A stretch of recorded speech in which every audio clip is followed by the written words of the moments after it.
نبی پاک صلی اللہ علیہ وسلم آرام فرما رہے تھے، حضور نے تامت مبارک باندھی ہوئی تھی، لیٹے ہوئے تھے سرکار. تو جب آدمی لیٹتے تھے نا، ہمارے بزرگ بھی جب لیٹتے ہیں تو تامت کو سمیٹا کرتے تھے تو گھٹنوں تک آ جاتی تھی. دیکھا نا آپ نے، گھٹنوں تک تامت آ جاتی جب لیٹتے. تو سرکار بھی لیٹے تھے، پردے کی ابھی آیتیں نہیں آئی تھی. دروازے پہ دستک ہوئی. حضرت عائشہ صدیقہ عرض کرنے لگے، یا رسول اللہ میرے ابا جان جناب ابو بکر صدیق آئے. حضور نے فرمایا بلا لو. حضرت عائشہ کہتی ہیں وہ آ کے بیٹھ گئے، حضور لیٹے رہے. پھر دستک ہوئی، اب کون ہے؟ کہا سیدنا فاروق اعظم. کہا عائشہ آپ ساتھ والے حجرے میں چلی جاؤ. اماں جی وہاں چلی گئی. تھوڑی دیر کے بعد حضرت عمر آئے، حضور لیٹے رہے. جناب عائشہ کہتی ہیں پھر دستک ہوئی، اب کون ہے؟ فرمایا عثمان غنی. نبی کریم نے فرمایا اسے کہو ذرا ٹھہر جائے. حضرت عثمان ٹھہرے تو حضور اٹھ کے بیٹھے، تہمت مبارک کو ٹھیک کیا، پھر اپنے کرتے مبارک کو سیدھا کیا، پھر دستار کو سیدھا کیا. فرمایا اب بلاؤ عثمان غنی کو. حالانکہ جاہو جلال حضرت عمر کا زیادہ ہے، حالانکہ وقار مقام حضرت صدیق اکبر کا زیادہ ہے. اب بلاؤ عثمان غنی کو. حضرت عثمان غنی رضی اللہ تعالیٰ عنہ آئے، بیٹھے، بات چیت ہوئی، تینوں چلے گئے. حضرت عائشہ صدیقہ کہتی ہے میرے ذہن میں سوال رہ گیا. میں نے عرض کی یا رسول اللہ صلی اللہ تعالیٰ علیہ وسلم، وہ دو لوگ آئے، آپ بیٹھے رہے، عثمان آئے تو آپ نے اہتمام کیا. کیا لفظ ہے، اور لفظوں میں تاثیر ہے، اور جملے دو کہے نبی پاک نے، لیکن کتنا بڑا ان کا مرتبہ بیان کیا. فرمایا عائشہ میں اس شخص سے حیا نہ کروں جس سے اللہ کے فرشتے بھی حیا کرتے ہیں، میں اس سے حیا نہ کروں جس سے اللہ کے فرشتے بھی حیا کرتے ہیں. حضرت عثمان غنی فرمایا کرتے تھے میں نے جب سے حضور کا چہرہ دیکھا ہے دوبارہ پلٹ کے اپنی شرمگاہ بھی کبھی نہیں دیکھی.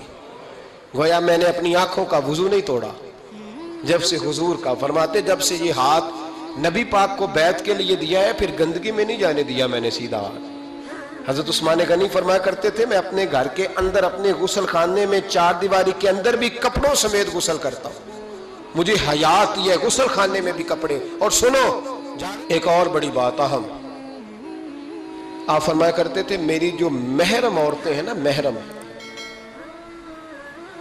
پھپھی خالہ، میری جو محرم عورتیں ہیں، فرمایا کرتے تھے میں نے کبھی ان کے بھی چہرے آنکھ بھر کے نہیں دیکھے، ان کے بھی چہرے کبھی میں نے آنکھ بھر کے نہیں دیکھے. جو میری محرم عورتیں ہیں پھپھی خالہ، فرماتے تھے ان سے بھی جب بات کرتا ہوں تو میں چہرہ جھکا کے. ہمارے ہاں تو کزن ایک دوسرے سے سلام لیتے ہیں، لڑکیاں لڑکے کزن ایک دوسرے سے سلام لیتے ہیں. بچیاں آیا کرتی تھی تو میری کبھی کبھی مجھے بتایا جاتا تھا، میں نے ایک پابندی لگا دی، بچیاں جب مدرسے میں آتی تھی کہ جو دور سے بچی آئے اس کو جس آدمی کا نام لکھا ہو بتایا جائے وہی لینے آئے. ایک دن مجھے اطلاع دی گئی کہ آپ تھوڑی دیر آئیں. میں گھر گیا تو مجھے بتلایا گیا کہ ایک بچی ہے تو اس کو جو پہلے لینے آتا تھا وہ نہیں آیا، کوئی اور آیا. میں نے اس کے بھائی کو فون کیا کہ آپ لینے نہیں آئے. کہنے لگے یہ کزن ہے ہمارا، اس کے ساتھ بھیج دیں آپ، ہمارا ہی کزن ہے، خالہ زاد ہے. میں نے کہا یار آپ کہاں ہو؟ کہنے لگے مجھے 20-25 منٹ لگ جائیں گے. تو میں نے کہا ابھی کلاسیں بھی جاری ہیں تو آپ ہی آ جانا خود ہی. کہنے لگا سب آپ بھیج دیں، مجھے اعتبار ہے اس پہ. میں نے اس کو ایک بات کہی جو آپ کو بھی کہتا ہوں، میں نے کہا یار تمہیں اعتبار ہے تو اللہ رسول کو اعتبار کیوں نہیں؟ انہوں نے کیوں غیر محرم بنایا؟ عجیب تماشا ہے. مجھے پھپھی ذات پہ، خالہ ذات پہ، ماموں ذات پر اعتبار ہے، نبی پاک کو کیوں نہیں؟ آپ کو زیادہ پیار ہے لوگوں سے یا نبی پاک کو امت سے زیادہ پیار ہے؟ کیا مطلب تماشا ہے؟ کیا مزاج بنا لیا میں نے اور آپ؟ نبی پاک نے ایک شخص پر اعتبار نہیں کیا، پر میں اس سے پردہ کرو. آپ نے اور میں نے کیسے کر لیا؟ نبی پاک نے خالہ ذات، پھپھی ذات، دیور پر، جیٹ پر، سالے پر، بہنوئی پر اعتبار نہیں کیا، پابندی لگا دی. تو نے کیسے کیا؟ تیرے دل میں زیادہ درد ہے، تو زیادہ دین کو سمجھنے لگا ہے، انسانیت زیادہ اچھل آئی ہے تیرے اندر.